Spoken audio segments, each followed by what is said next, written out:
Students, we have to understand the basics from history and growth of banking system in the India. Time is you have to check out 11, and today is a Sunday, 7 September. Now let's get started. So first of all, I just opened the book. The main point is that evolution of the modern banking in the India. This is called the early phase from uh, 1786 to 1969 of Indian banks. Okay, so you can show and check this table after, like just you have to be like early initiative by the East India Company, because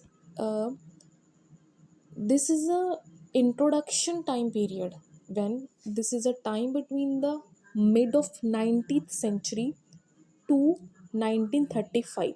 1935 is the end period of this phase first.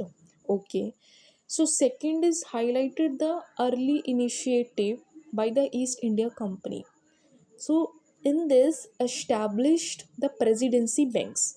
The presidency banks is like a Bank of Bengal that was on in 1809. Bombay, that was is 1840. The third is Bank of Madras, that is 1843. Okay, so I'll just come with a lot of fasting this video and check out some little bit of logic behind this. Just one a second.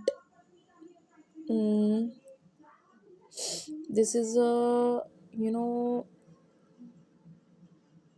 yes, the first presidency bank, I was already told you, it is the Bank of Bengal, set up by the East India Company, but the purpose is to British trade, to help the Britisher trading and government in the Bengal.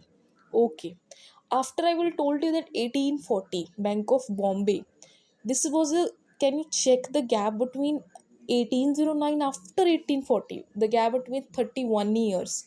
So this main point is that Bombay, uh, because Britisher expanded, wanted to expand, wanted to spread their trade in the Bombay, so they need a bank there. That's why they were established the Bank of the Bombay.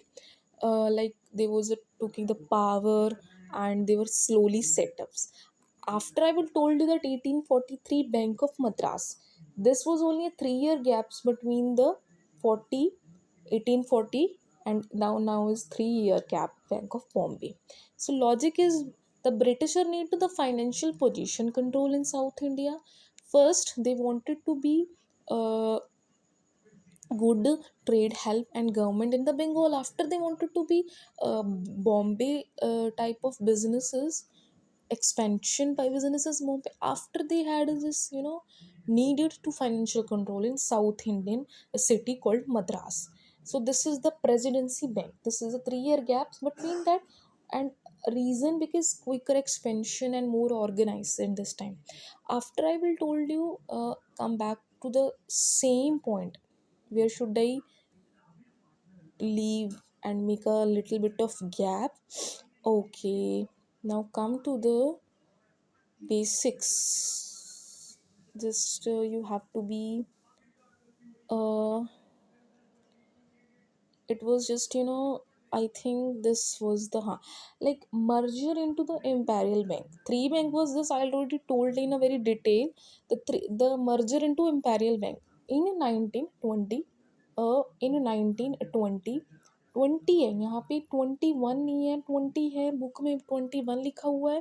Three presidency bank, I will told you already, from the imperial, तीनों मिलके imperial bank बन चुके हैं अभी. Okay, अब हमने चीज़ क्या देखनी है कि ग्रोथ हो रही है इंडियन बैंकिंग की, जो कि इलाहाबाद बैंक में 1865 में हुई है फर्स्ट. ये स्टॉक बैंक है इंडिया का, जॉइंट स्टॉक बैंक है इंडियन मैनेजमेंट के साथ. उन्होंने की है पंजाब नेशनल बैंक की फर्स्ट इंटायरली ने इंडियंस ने किया है, मतलब पंजाबीज जो है इंडियंस है, उन्होंने 1894 वाला जो बैंक एस्टैब्लिश हुआ था पंजाब नेशनल बैंक, और उससे पहले जो इलाहाबाद बैंक था वो जॉइंट स्टॉक बैंक था. दोनों ने आपस में मैनेजमेंट कर ली. यहाँ भी हम चलते हैं, come to the point. I'll just show the logic behind this is very important to know. Okay, now the three presidency bank over. After there is a 1865 Allahabad Bank. It is called the first Indian joint stock bank, and it was started after the 22 years. But in the book I just show you a little bit of more thing. This is for the British India policy started following Indian movement. That's why. So the British are dominated in mid 1800. Economic activities grow as Indian owned bank began to appear. क्या हुआ था कि bank जो Britishers थे उन्होंने dominate किया था 1800 के सेंटर में बोल रहे थे, और इकोनॉमिक एक्टिविटीज़ ग्रो करना चाहते, तो इसीलिए इंडियन ने ओन किया था बैंक इस। तो फिर जब 29 ईयर्स के बाद जब इलाहाबाद बैंक हो गया था, उसके बाद पंजाब नेशनल बैंक जब 29 ईयर्स के बाद में इंडियन नेशनलिज्म ज़रूरत थी, उसके लिए डिमांड थी इंडियन ओन्ड इंस्टीट्यूशन की कि सबके अपने खुद के बैंक हों, जिससे नेशनलिज्म होगी, अच्छी होगी, डिमांड भी होगी इस बैंकों की। So that's why. तो इसका जो रीज़न इसलिए था कि 1865 से 1894 तक का गैप पड़ा, जिससे पॉलिटिकल अवेकनिंग ज़्यादा हो रही थी, ज़्यादा समझ आ रहा था लोगों को, इकोनॉमिक में काफ़ी ग्रो चाहिए थी, मेच्योरिटी चाहिए थी, क्योंकि इकोनॉमिक पॉइंट ऑफ व्यू से ग्रो डेवलपमेंट चाहिए था, इसलिए इस बैंकिंग की ज़रूरत पड़ी और दोनों ने आपस में मर्ज कर लिया था। अब हम चलते हैं, come back to the same point. I hope आपको ज़्यादा वीडियो कंफ्यूजिंग तो नहीं लग रही, please. Next, Swadeshi movement impact.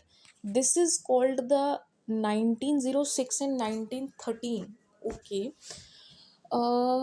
there was a lot of rise of Indian banks. This is the BOI. BOI is a Bank of India. ठीक है. A CBI. CBI means the Central Bank of the India. And the BOB Bank of Baroda. Canara Bank, Indian Bank, Mysore Bank. So what is the reason and logic behind this? Basically, what is the reason behind this? This would be this is the स्वदेशी bank boom. स्वदेशी movement की वजह से bank बहुत ही ज़्यादा boom हो रहे थे। Reaction to the partition of Bengal. जब 1905 में एक पार्टीशन हुई थी बंगाल में, उसकी रिएक्शन की वजह से स्वदेशी मूवमेंट स्टार्ट हुई थी, जिसका गैप हमें मिल रहा है 12 साल बाद, क्योंकि 1894 के अंदर अभी अभी हम जस्ट वो दोनों को मर्ज होता देख के हैं डेवलपमेंट की वजह से। तो यहाँ पे स्वदेशी मूवमेंट जो इंडियंस को इंस्पायर कर रही थी कि वो खुद के इंस्टीट्यूशंस, खुद के छोटे छोटे स्कूल्स, बैंक, इंडस्ट्रीज स्टार्ट करें।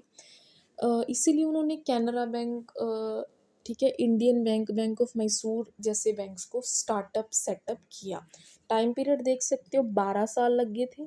ठीक है, चलो हम आगे चलते हैं, सॉरी वापस चलते हैं। तो यहाँ पे एस्टैब्लिशमेंट ऑफ RBI बहुत इम्पॉर्टेंट है। फर्स्ट जो हमारा फेज़ है, this is called the early phase.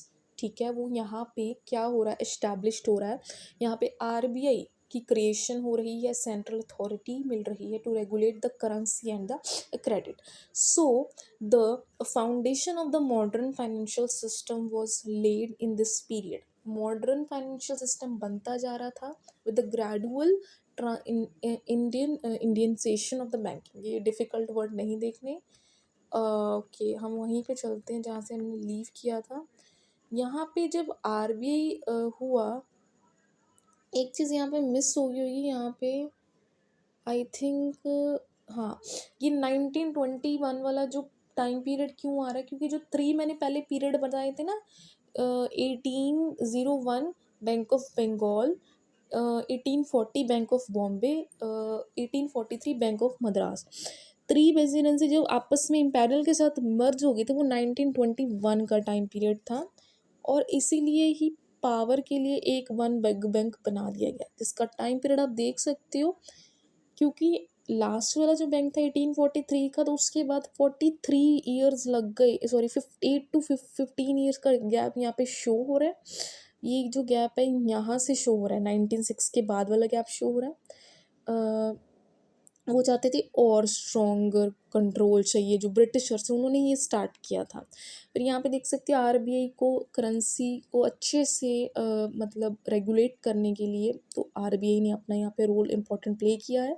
14 years लगे थे 1921 के बाद 1935 में, क्योंकि डिप्रेशन, ग्लोबल डिप्रेशन, बहुत क्राइसिस बढ़ रहे थे मॉनेटरी कंट्रोल के लिए, इसीलिए। ओके, समरी आप देख सकते हैं कि लाइक 1809 और 1840 का जो गैप 31 ईयर्स का था, स्लो ब्रिटिश एक्सपेंशन थी इस टाइम पे।